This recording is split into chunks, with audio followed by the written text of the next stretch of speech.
Hey welcome back. This is Abhishek Raj. स्वागत है आपके अपने YouTube channel Abhishek Raj English classes में। दोस्तों, आज हम लोग डिस्कस करने वाले हैं क्लास 12th इंग्लिश के पोएट्री सेक्शन का 9वां चैप्टर स्नेक। इसके लेखक है D.H. लॉरेंस। दोस्तों, इस वीडियो में जो भी क्वेश्चन डाला गया है वो सभी क्वेश्चन आपके लिए बहुत ही इम्पोर्टेंट है, तो बने रहिएगा वीडियो में। बढ़ेंगे हम लोग अपने पहले क्वेश्चन की ओर। और पहला क्वेश्चन आपकी स्क्रीन पर, snake is written by. Snake जो है वो किसके द्वारा लिखा गया है? D.H. Lawrence, Walt Whitman, Walter de la Mare या नन? देखिए, स्नेक जो लिखा गया है ना, स्नेक जो लिखा गया है वह D.H. लॉरेंस के द्वारा लिखा गया है। किसके द्वारा लिखा गया है? D.H. लॉरेंस के द्वारा। याद रहेगा, स्नेक किसके द्वारा लिखा गया है? D.H. लॉरेंस के द्वारा। D.H. लॉरेंस वाज बॉर्न इन, मैंने D.H. लॉरेंस का जो बॉर्न हुआ है वो 1885 में, 1880 में, 1890 में या नन? तो आपको पता होना चाहिए D.H. लॉरेंस का जो जन्म हुआ है वो 1885 ईस्वी में हुआ है। D.H. लॉरेंस डाइड इन, माने D.H. लॉरेंस का जो मृत्यु हुआ वो कब हुआ? 1930, 1990, 1992 या नन? तो D.H. लॉरेंस का जो मृत्यु हुआ है वो 1930 ईस्वी में हुआ है। नेक्स्ट क्वेश्चन है, D.H. Lawrence was born in the village of dash in Nottinghamshire. देखिए, D.H. लॉरेंस का जो जन्म हुआ है वह ईस्टवुड गांव में हुआ है। कौन से विलेज में हुआ है? ईस्टवुड गांव में। याद रहेगा, D.H. लॉरेंस का जन्म जो कौन से विलेज में हुआ है? ईस्टवुड विलेज में। अगला क्वेश्चन है, D.H. Lawrence was D.H. Lawrence जो है वह पोएट और नॉवेलिस्ट है, शॉर्ट स्टोरी राइटर है या ऑल? आपको पता होना चाहिए D.H. लॉरेंस पोएट और नॉवेलिस्ट भी है और शॉर्ट स्टोरी राइटर भी है। इसका आंसर हो जाएगा all. A collection of the poem was publish इन, माने D.H. लॉरेंस का कलेक्शन ऑफ पोयम जो है वो पब्लिश किया गया था 1909 ईस्वी में। ठीक ना, 1909 ईस्वी में। देखिए, इसी से एक मिलता जुलता क्वेश्चन देखेंगे। आपको याद होगा वाल्ट विटमैन का जो कलेक्शन ऑफ पोयम है उसका नाम है लीव्स ऑफ ग्रास। क्या नाम है? लीव्स ऑफ ग्रास, जो पब्लिश किया गया था कब? 1855 में। याद है कि नहीं? 1855 में। ठीक ना, तो याद रखिएगा। तो यहाँ पे क्या आंसर हो जाएगा हमारा? 1909। D.H. लॉरेंस का जो कलेक्शन ऑफ द पोयम है वो 1909 में प्रकाशित किया गया।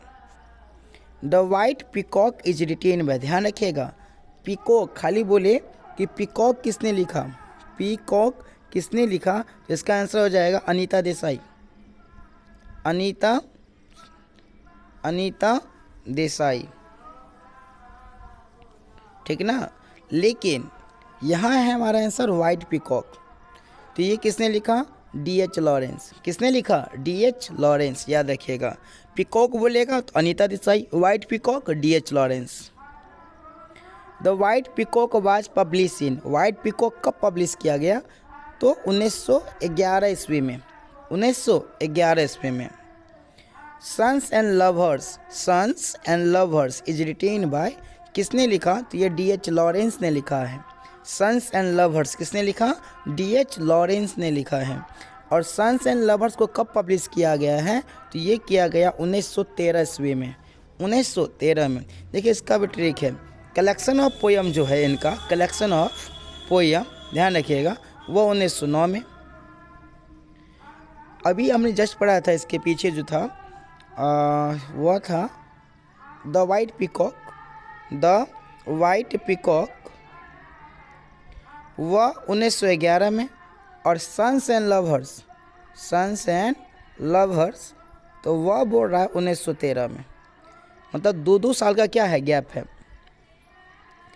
अ dash came to D.H. Lawrence water trough, माने D.H. लॉरेंस के वाल्टर ट्रफ पे कौन आया? डोंकी, हॉर्स, स्नेक या नन? तो आपको पता होगा D.H. लॉरेंस के वाल्टर ट्रफ पे जो आया था वह स्नेक था। द पोएट वाज वियरिंग, कवि क्या पहने थे? पैजामा, टी शर्ट, स्वेटर या नन? तो कवि जो है वह पैजामा पहने थे।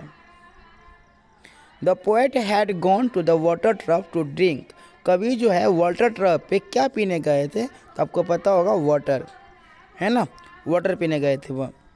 Snake appears on a trough of the dash to sip, माने स्नेक जो आया था वो ट्रफ, किसके ट्रफ पे, किसके नाद पर, तो वो पोएट के नाद पे आए थे, पोएट के तरफ पे आए थे, ध्यान रखिएगा। स्नेक जो अपीयर हुआ था वो किसके तरफ पर, तो पोएट के तरफ पर, क्या करने, तो सिप, सिप माने क्या होता है, चुस्की लेने, मतलब कि पानी को घूट लेने के लिए आया था, पानी को पीने के लिए आया था।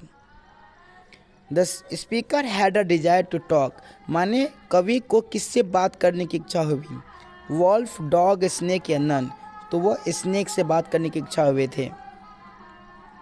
The snake met the poet near his water, माने कवि सांप जो स्नेक जो है वो कवि से मिले, नियर किसके नज़दीक, तो वाटर ट्रफ के नज़दीक, वाटर दिया है, वाटर ट्रफ के नज़दीक वो मिले थे, ठीक है ना।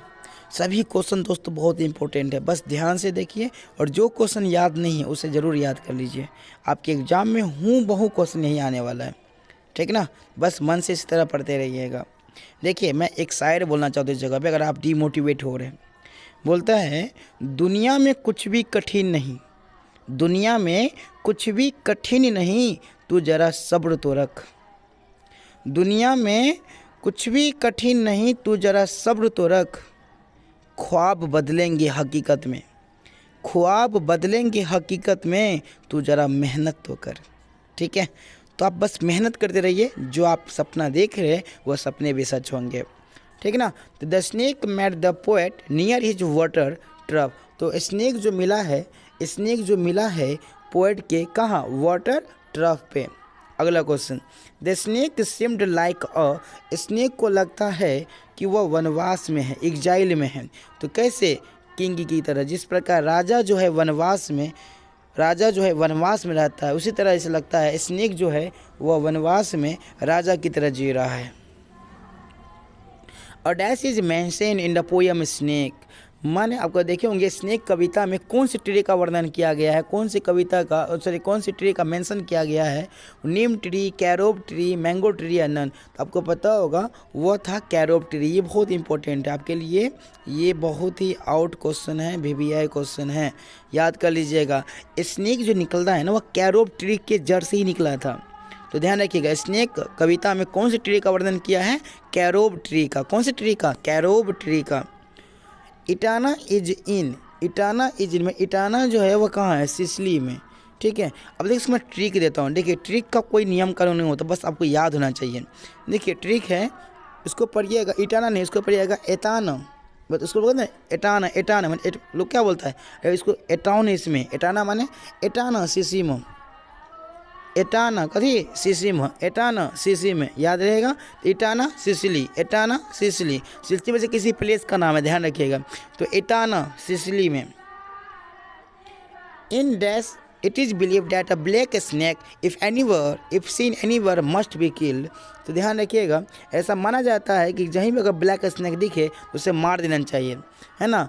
इफ़ इन सिसिली, कहाँ, इन सिसिली, सिसिली में ऐसा माना जाता है कि अगर कहीं आपको ब्लैक स्नैक दिख जाए तो उसे मस्ट बी किल्ड, उसे ज़रूर मार देना चाहिए।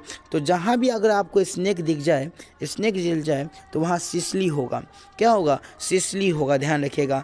ब्लैक स्नैक माने स्नैक को घुसाएंगे सीसी में, ऐसा ट्रिक याद रख लो। तो ब्लैक स्नैक कहाँ, सिसिली में, सिसिली में बोलता है कि अगर ब्लैक स्नैक दिखता है तो उसे ज़रूर मार देना चाहिए, must be killed. The poet compares to the snake to a dash bird albatross, देखिए कवि जो है स्नेक का कंपेयर किससे करते हैं, तो वह सी बर्ड से करते हैं, कौन से बर्ड से, सी बर्ड से, ध्यान रखिएगा। कवि जो है स्नेक का कंपेयर किससे करते हैं, तो वह सी बर्ड से करते हैं। नेक्स्ट क्वेश्चन है, was it cowardice, was it cowardice that I dared not kill him has been taken from, देखिए टैग वर्ड याद कीजिएगा, कवर्ड आइस, है ना। वहाँ भी कवि ने कहा था, क्या मैं इतना डरपोक हूँ कि मैं उसे मारने की हिम्मत मेरे में नहीं है कि नहीं। मैं हिंदी इसलिए नहीं बताना चाहता हूँ, मैं हिंदी बोलूँगा तो आपको याद नहीं होगा, फिर आपको हिंदी है, इसलिए मैं आपको अंग्रेजी बोलता रहता हूँ। कवर्ड एस, कहाँ क्या मिल जाए, कवर्ड एस, कवर्ड एस मैंने होता है डरपोक, ठीक ना। तो जहाँ पे कवर डैश आ जाए, क्या आ जाए, कवर डैश आ जाए, तो वो होगा हमारा स्नेक। क्या होगा, हमारा स्नेक होगा। ध्यान रखिएगा, जहाँ पे कवर डैश वर्ड मिल जाए वो जो लाइन होगा हमारा स्नेक का होगा। क्या मिल जाए, कवर डैश, क्या होगा, snake, cover dash snake. The poet in snake picked up a dash log, माने कवि ने स्नेक को मारने के लिए कौन सा लॉग पकड़ा। लॉग माने लट्ठा, लकड़ी का लट्ठा, ठीक ना। तो क्या था, वह कलमसी था। कलमसी माने घून लगा हुआ के लकड़ी का लट्ठा था, उसको उठाया, उससे मारा था किसको, सांप को। आपको याद होगा। तो कलमसी लॉग, कवि ने सांप को मारने के लिए कौन सा लॉग लट्ठा, कौन सा लॉग लिया था, तो कलमसी लॉग लिया था। कौन सा, कलमसी। ध्यान रखिएगा, तो इसका आंसर हो जाएगा हमारा कलमसी। In the poem snake Lawrence exhorts the value of life, कवि जो है स्नेक कविता में लॉरेंस जो दिखाते हैं वो प्रिमिटिव लाइफ जीने के लिए बोलते हैं। कौन सी लाइफ, प्रिमिटिव लाइफ। ध्यान रखिएगा। Who wanted to kill the snake, सांप को कौन मारना चाहते हैं, the poet, the never, the gardener, the children. तो कवि को लगता है कि सांप को मार देना चाहिए था। द पोएट, कवि जो है वह सांप को मारना चाहते थे, ठीक ना। और दोस्तों इस प्रकार स्नेक कविता में 25 ऑब्जेक्टिव क्वेश्चन जो बहुत ही इंपॉर्टेंट है जो मैंने आपको करवा दिया। आशा है कि ये वीडियो आपको बहुत ही पसंद लगा होगा। यदि पसंद आया हो तो चैनल को सब्सक्राइब कीजिए, लाइक कीजिए, शेयर कीजिए और कमेंट में बताइए कि आपको वीडियो सही में अच्छा लगा।